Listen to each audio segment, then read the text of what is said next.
All right, so today's video. Hey, Sully. Sully's excited. Today's video, we are watching a 6v6 game. We've had a lot of requests for it, and we got a few of them, so we were able to find one. And this one says, hello. I just came back to Overwatch since the addition of perks after a few months of playing Marvel Rivals. I decided to lock Rhine as that was one of my main heroes, along with Orisa. I've been feeling washed up, so I'm looking for advice on my positioning and the best perks for Rhine so I can climb out of Diamond. This is a 6v6 game, but hope you enjoy the Rhine versus Rhine matchup. Okay, sounds good. Let's see how the Rhine plays, what they do, how it goes, and then kind of just go from there. Obviously, like, it's going to take me a little bit to figure out how 6v6 will work with stuff, too, since I've been a little bit out of that one. What rank is this one? I think this is in placement, so I think it's somewhere in Diamond, based on what I'm reading in that description. Is my guess, at least. 3, 2, 1. Early fire strikes, I like to see that. I'm surprised the first one didn't do anything. Did they javelin spin that? Either way. Rhine Zarya, an absolute classic. I think that's one of the cool things about seeing like 6v6 gameplay is like the Rhine Zarya classic. You know? Already a pretty good start though. Playing aggressive, going for kills. I love the animation on that one too. With me on Rhine, yeah, I'm really good at Rhine. Yes, I'm really, really good at Rhine. I'm known for my Unreal Rhine play. Okay.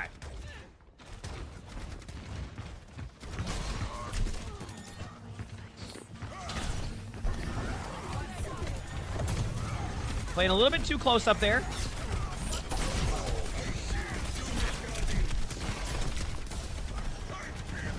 Now the question is, will we see a big slam? Big slam. Good start. Sounds should work. Pretty good. Multiple down.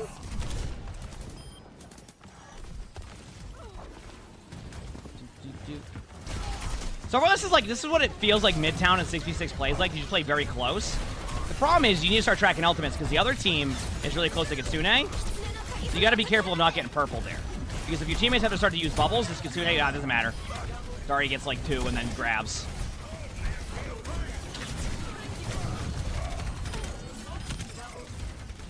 He's riding the Orisa's. What the? I know Orisa's supposed to be a horse in that, but like, I didn't know you could like actually like mount the Orisa. What was that? Is it the Widow Elves telling you it's plat? Well, in the description it says to climb out of Diamond. So I guess there technically could be players from plat in like a lobby like that, but see now this is the little side note by the way. This is so much easier here, right? In my opinion, where the decision making to go for like a shatter here is so much easier. So if you don't know how it works in 6v6, is Zarya has 2 bubbles, right? But it's easier to play against Zarya in this current form because Zarya only has 1 bubble each. So when you see a bubble used, you can make a decision right away. In the 5v5 setting of Zarya, like you can't really time that. That's why I say you have to count 3 bubbles. It used to be you just count, you say personal bubble or secondary bubble. You can use whatever terminology you want. But, like, you knew what that meant. You knew you could go for play. So, like, this is a situation where if you have shatter, why not go in and just shatter? Big slam. You know, listen, sometimes you miss your shatters. I've played with a Rhine for many years who, if anybody got shattered, it was a surprise. So. Probably need to back up a little bit here.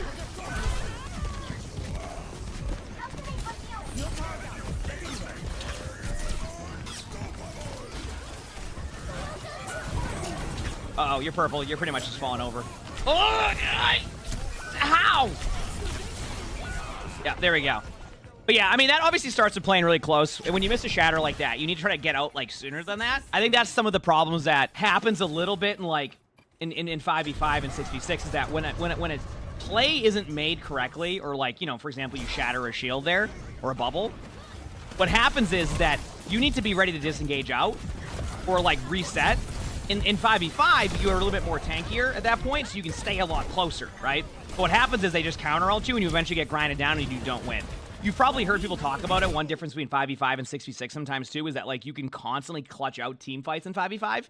6v6, you can do that, too. It's just, it's different in how it happens, right? So, when that happens, that's what happens. Big slam.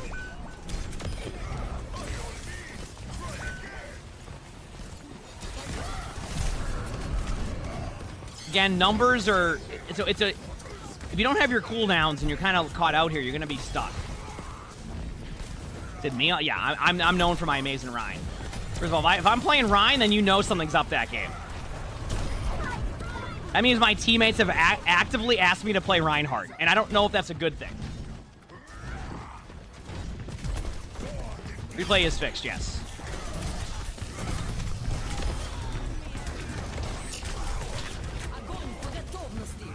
That grab is kind of... Yeah, it's a lot harder to follow up on that.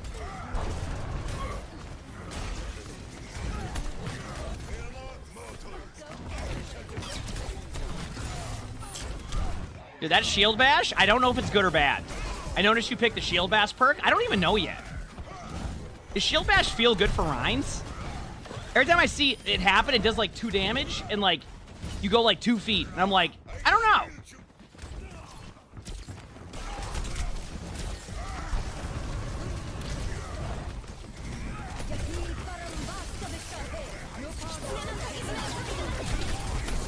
Be careful here because there's a lot of damage is going to happen. Yeah, you need to play back. This gets good. Big slam.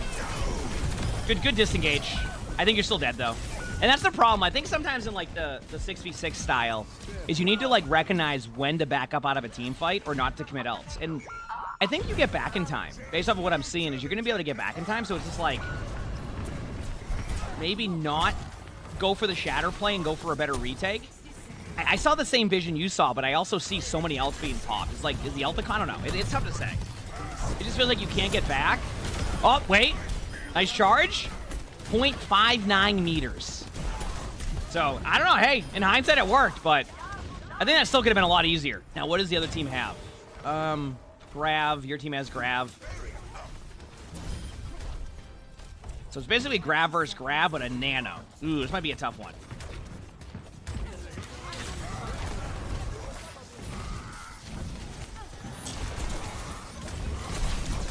Is that not correct, Silas? Good survivability. I mean, that was going to be a rough one. Oh. It's recommended to fire strike through the doorway, not the wall. At the same time, I sometimes shoot the wall too, so I get it. They don't... Okay, I was going to say, well, they're not going to get on the point. That was really close. But yeah, if you're new to 6v6, I don't know if anybody's noticed this when you're playing, like... Because there's been players who have never played 6v6, right? With Overwatch being 5v5 and being free to play, a lot of new players came to the game. It's different for a tank experience. It's a weird experience, too, as in, like, you're less tankier, but you have more survivability. And I know that sounds weird, but that's kind of just how it is with, like, 6v6 things. The only thing is this, and you're going to hear me say that, and you're going to be like, what do you mean? I played 6v6 and I fell over. Positioning's more key. It's also why, over the years, I've had to develop, like, good positioning in Overwatch, is because in 6v6, you had to have good positioning, right? Now, granted, I say you had to. That's more, like, top 500 range. As you know, in different ranks, it isn't as, like, apparent you need it as much, but you just can't dive in. You can't just rush into the team. Like, you can't just, like, rush into the team over and over again. Does that make sense? Like, you can't just, like, go into the team, dive in, and be like, okay, we're good. In 5v5, that's more of the play style. That's why they made tanks more of the raid boss style that you see. In this one, tanks are still very effective, but the way you play it is different. And that's the adjustment that needs to be made. So a lot less, like, jumping in. Like, this has been pretty decent for it. Like, you just kind of play kind of up close. You play angles. Don't overcommit until you need to. Good pin. Big slam. It's always good to see a big slam. Hey, you know what? You missed the pin on the venture, but one thing's for sure, that venture's going to have a weak shoulder after that, okay? And sometimes it's about, you know... Wait, what just happened with the replay viewer? Watch out.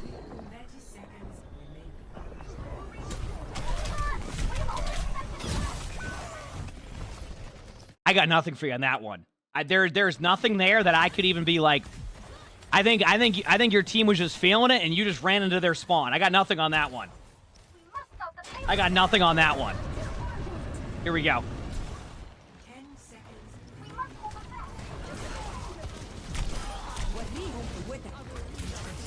For it.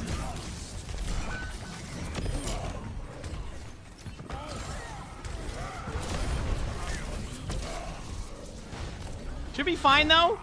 So that hard feed into spawn apparently didn't change the game, but I would be careful of that because plays like that are how you lose games real quick. That's how you lose games real quick. Like, try to be careful of being super aggressive there. Here we go.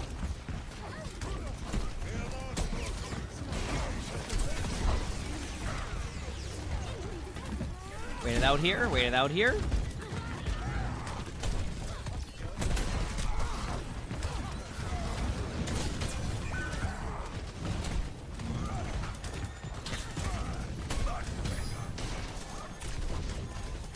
Okay, you already made it across. I feel like this is the cool part. Talking about this, by the way, and this is something that like is a cool difference here. Is like it feels like in Midtown now, one of the tanks is capable of actually pushing to here without getting rolled. I feel like if in like 5v5 you get caught out. What the heck is this power? It looks so cool. You get caught out so much, right? Here we go. That's not bad at all.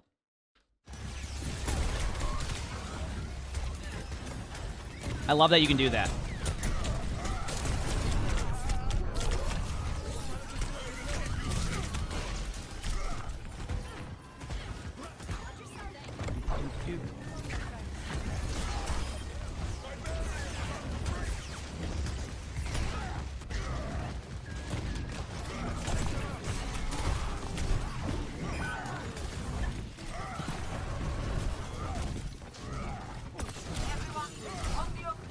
I don't know where that Life Weaver's going, but we'll take those.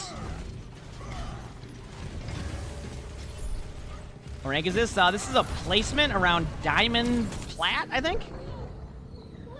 Here we go. I don't know what that Life Weaver's doing. Yeah, they were just going for a Life Weaver pedal. Big slam!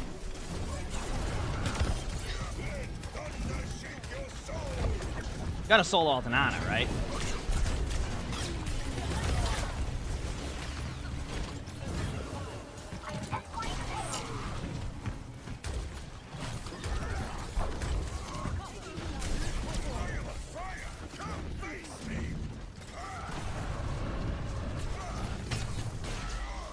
It's always weird, like, pushing deep into that spawn because there's so many hallways I never go down.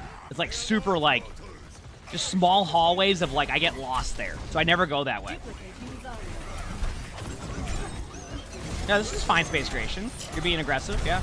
You just can't go too deep because otherwise that happens. See, that right there is... I have a feeling if their Life Weaver wasn't running around the map going up on top of pedals, that you're probably not going to get away with that play. That play is just too damn aggressive. Because, like, nobody can help you. It's not even that, like, in that play... What's the best way to explain this? It's like no one can help you there. Even if, like, you want your teammates to be there, you still need at least one on cart to get the value that you would need to do there. That makes more sense if the cart isn't, like... The cart's here, right? But if you're all the way up here past this, you're line of sight in, like, half your team. Like, you need your whole team up there, like, a set play to make that work. So... Yeah. Yeah, but going into the opposing spawn for, like, a half a second, like, after, like, you win the first point, it's different than, like, staying there for the next minute, right? You know what I mean? Good fire strike with that. I don't know where this is. Don't need to shatter that. Could shatter the stairs, but... Yeah, Bastion and Zarya do a lot of damage. Bastion and Zarya. The Zarya in this mode isn't as strong as Zarya in... The Zarya in this mode is not as strong as Zarya in 5v5. Not even close. Because you don't have the survivability. Big slam. Good tree by the Life Weaver. Also, did those fire strikes get eaten by the tree? Did I see that correctly?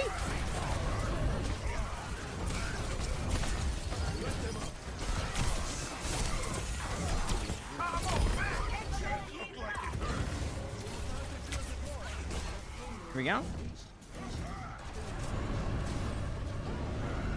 Did Zarya's getting banned every time next season? It depends. I mean, if they nerf Zarya a ton, then Zarya won't be banned a lot. And I miss sleep. I don't know. You've seen me miss sleeps. That's just the answer to that one. I miss sleeps all the time.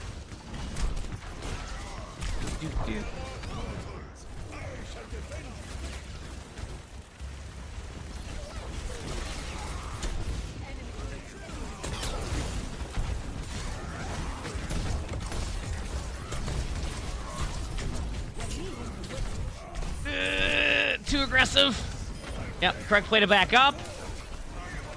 I mean, it's kind of been I can't believe there's only 3 minutes left. It feels like it's been a steamroll on attack almost.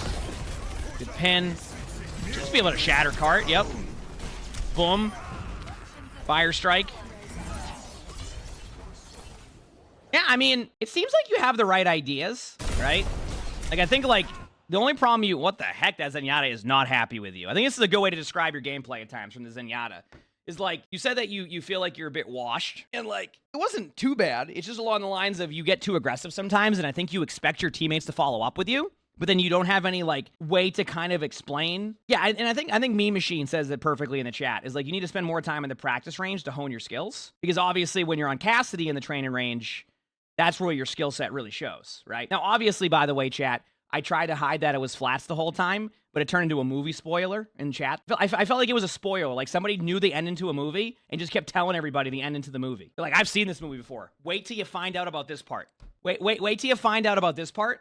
You're going to love this part in the movie. It's going to be great. Well, that's the point, chat. If you know, you're not supposed to tell anybody. It's all good, Elcor. Don't worry about it. I appreciate the passion. I'm more laughing. I know the spores. Yeah, I mean, I got to do that just to kind of go with it. I did promise I would try to incorporate it. The problem is like, no, the Zarya was not me, Elcor. No, it was somebody else.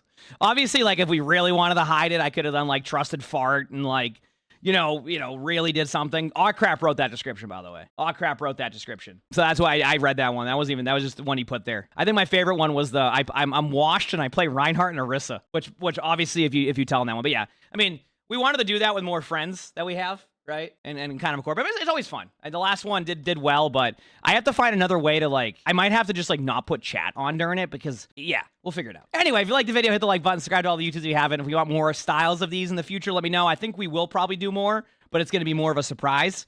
Thanks for all, appreciate all the love. Hope you all enjoy the YouTube stuff. Hit the like button, all that stuff. We record these live on stream. You can see a Twitch app with the webcam. Also stream on YouTube. Stop by if you haven't. With that being said, hope you all have an amazing day/night.